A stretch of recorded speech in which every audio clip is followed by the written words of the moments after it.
Dwi'n plotio ac yn paratoi ar gyfer fy nofel newydd Gymraeg i.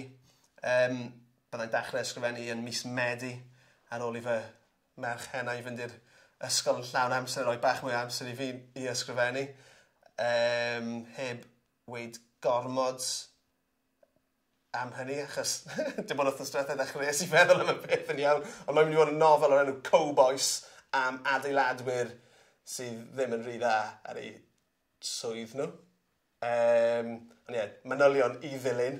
Ac ar wahan i hynny, fi hefyd yn gobeithio cyfieithu yr ergyd olaf i'r Saesneg dros y misoedd nesaf yma, a dwi'n mynd i roi ddi i ffwrdd am ddim ar yng wefan i fel rhyw fath o work in progress.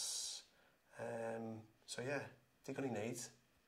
So ie, www.llwyddowen.co.uk, lot o bethau da hwnna. Yn y mis diwetha, dwi wedi darllen a blogio am Gwylliaid Glyndŵr gan Daniel Davies, un diwrnod yn yr Eisteddfod gan Robin Llywelyn, Supercans gan J.G. Ballard, a beth oedd yr un diwetha,